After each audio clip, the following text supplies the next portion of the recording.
That's fine. Good morning, sunshines. Hello, hello. We're arguing over a heated blanket. How freaking lucky are we? Like, do you want one on? Do you not want one on? Quincy is so hot when he sleeps. Anyways, not the point of today's subject. As you guys jump on, say good morning, sunshine, hashtag GMS in the comments. My name's Callie Carroll, and we talk about perspective and how it can reveal miracles. I'm going through a pretty challenging time of my life right now with my baby being diagnosed with cancer and a rare form of uh, I don't even know what it is, another disease, water diabetes. Let's just call it that for simple terms. Anyways, but trying to figure out how to cope with different things, right? Figuring out how to really choose happy no matter what's going on in your life, to elevate your current happiness or to bring you out of the slums. And today, I think it's a great conversation because it's something I was piecing together from another conversation that I had. And it's all about the perspective of looking backwards and seeing how your shit show, right, can become your blessing. So it's going to be story time. All right. So the year is 2008. And thank you so much, Whit and John. And our family was in, okay, ask your daddy. He's upstairs. He can open the door for you. We were in the real estate business. We had a mortgage company, so owned an actual like private mortgage company. And then I was a real estate agent. It had been our business for the last 8 years. And the recession came into play, right? Kind of similar to where we are right now, but in real estate, because it was the market, it was a very challenging time, right? It was my shit show of all shit shows. Ask your daddy, baby. He's right there. You can come up and say hi to my friends, or your daddy will open the door. And it was a challenging time for me. I was completely sick. John, will you grab waiting for me? I was in and out of the doctors. I'm not going to put it down here. Come up here. I was in and out of the doctors. They were trying to figure out what was wrong with my digestive system. And it was all due to stress, right? I was so concerned with what other people thought. I made assumptions. I didn't know about the 4 agreements. I wasn't practicing anything. And it was a really, really hard time. So here I was in my shit show. We're going to go for a walk, and Whit and John's going to be with Dad. Dad's back in town. How lucky am I? John, I'm going for a walk. You're with Whit. So it was just a challenging time for us, right? And then we get through this, right? One shit show ends, because it does happen. Like, your shit shows can take a turn, and all of a sudden you're like, okay, life is pretty normal, right? We've got things figured out, even though it was ridiculously hard for multiple years. We got it figured out. Then 2016 comes, and shit show number 2 hits. Right. And this is all leading to a very specific point, you guys. Shit show number 2 hits. I'm working my businesses. My businesses are thriving. It's freaking awesome. But I am going all the time. Like, I am moving very rapidly, trying to do a lot of different things at once. And then I'm setting up one of my multiple like businesses, right? So we have this big gym, and we're setting up this different like second half, and we've expanded. And I decide to set up this like conference room for all of my coaches, and we're putting up this shelf, and like God literally throws a shelf at my head, just like drops one right at my head. Didn't seem like such a big deal aside from the blood like all over the wall and stuff, but it's like, okay, yeah, a little injury. It turns out to be a full 1 year process of this concussion that disallows me to work. I can't really like speak very well. Like, I was quiet. I basically slept for a year and had these massive headaches, and couldn't be around any noise, light, action, or do any social media. It was this shit show, right? I was in this shit show of my life. So here's 2 unbelievable shit shows that are all leading to what has been the biggest blessing for me, right? So the shit show number 1, I'm sorry, let me back that up. With the whole recession piece of it, the bank comes after our home, because we can no longer afford the mortgage on that home, right? We can't short sell it. So now we're filing bankruptcy. This is back in 2008, 2009. And we're waiting for the bank to seize our house. We're like, every single day, and we had multiple homes this was happening to, where we're like, are we going to have the bank show up on our doorstep today? We just really didn't know. So now we're still at that home. We're still at the home. I get the concussion. And to me, it's like, well, like, this is the biggest shitstorm ever. But then, you guys, top it off, right? Now I'm in concussion state. I know I should stop walking around. I'm probably making you guys dizzy AF, right? But that's fine. So I'm in this concussive state. And what happens is, look at this. stick you guys right to that. What happens is the bank, that's when they decide to come. Like, I can't make reasonable decisions. I am sleeping all the time. I am not really, I'm not available mentally to try to figure out what to do next. So the bank shows up, they don't like knock on the door. Let's just say they come, they knock on the door like, okay, it's time. You need to give up your home. You guys need to get all your stuff out. You have 30 days to leave. So at this point, if you guys, I don't know if anybody's been there, maybe you don't even want to share if you have, but I'm perfectly fine sharing with it now because I've lost that piece of space, my ego. I know that sharing is growing here. And we need to be out of our home, but our credit's shit because we have bankruptcy on it now. So we can't even rent. So we're looking at spaces to rent, but you can't rent. So you have to find a personal person, like a personal friend to rent with you, knowing what's happened, knowing what your situation is. So we're like SOL.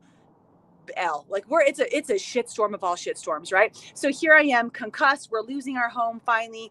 And I can't make any decisions. And because of all of this, you guys, because of all of this setup, my husband, who is, the caretaker of our family, he's trying to figure all of this out. He knows the best decision is for us to come and stay with my parents. Had I been mentally with anything, I would have been like, there's no way. You guys know it. Like, you love your parents, but could you actually live with them? Like, love you, can't live with you.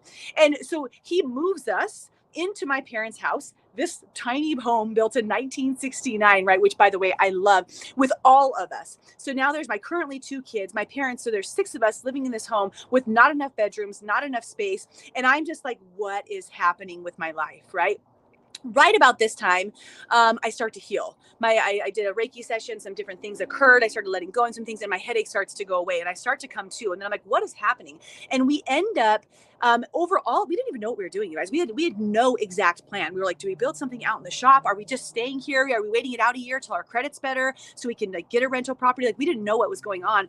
But then we were like, what if we build a home in our barn? And now barn dominiums are like a super cool thing, and living on properties with your with your family has become quite popular because of all the benefits, right? But we didn't know that then. So we built this gorgeous little home for my parents in the barn. And then we have the house, and I never would have chose this. I never would have chose this lifestyle, right?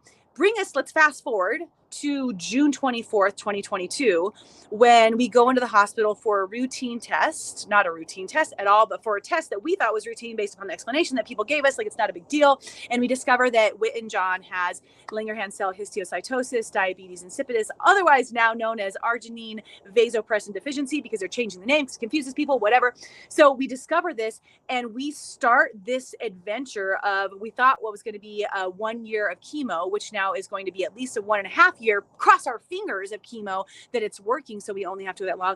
And it is this not badass, but like this, just like, it's challenging, you guys, right? Like, we hit this next shit storm of our life. But I have to tell you this, those shitstorms that I was mentioning before, when we were going through what I thought was the worst time of my life, through bankruptcy, losing multiple homes, losing our careers, trying to figure out what was next for us, that blessing brought us to the point of losing our home in Erie. I don't know what I couldn't be doing this in our home in Erie. There's no way. I would not have the support system, right? And then you combine that with that shelf that dropped on my head, with all the other lessons. I had a lot of lessons to learn from that shelf, but put me into a mental state, which allowed for us in the movement, for the bank to come at the perfect time where I wasn't mentally available to decide anything else, to put us in this home so that I could be with my parents, right? So that I could have family literally right here next to me to help do this, because what we're going through is a full-time job for all 4 of us.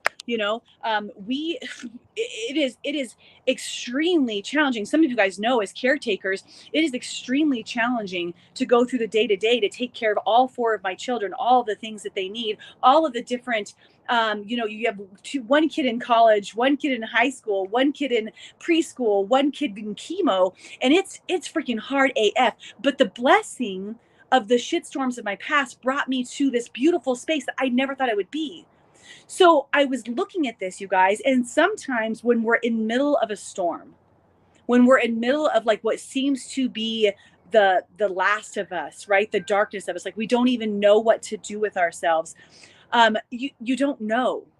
You don't know what the blessing is for. You don't know what blessing is going to become. You don't know how this shitstorm is going to provide you with maybe the most incredible and impeccable situation for you. It's something that you absolutely have to have. And I love this perspective, because not only does it guide me into the gratitude that I have for where we're at now and what God did with our family along the last decade, how he set us up for this space, right, through multiple different avenues. And yes, absolutely huge challenges and adversities, but he helped and supported us to grow in tons of different ways to get us to where we really need to be right now. And it warms me up, because you guys, I think about how hard it is right now, like how I'm in another shitstorm of life. But I know that in 2 years, 5 years, 10 years, when we look back, I'd be like, wow, look how God put that cancer, right, into my son's body, and then had us experience those different things. And it brought us to this, right, to this rainbow, to this beautiful thing, to this beautiful, and it is this is a rainbow situation of having all of us, our unit right here. Not to say, you guys, that we don't like need the extra support. Like I said, it's a full time for all 4 of us, but it's just an incredible blessing. So if you're in the middle of a shitstorm right now, which you could be, right, or if you're at the other side, if you're in the rainbow, acknowledge the shitstorm of the past that's gotten to you to where you're at. And if you're in the shitstorm, you guys, just take a deep breath, because we don't know what's next for us. We don't know why, but there's something on the other side. And if you breathe into that and you can be with that, it can be super supportive, you guys. Good morning, sunshines. We're going back in. My house is probably going to be crazy. I know, Jennifer. I didn't get to read any of your comments. I just saw Jennifer's pop up there, but absolutely true. So I love you guys. I love you.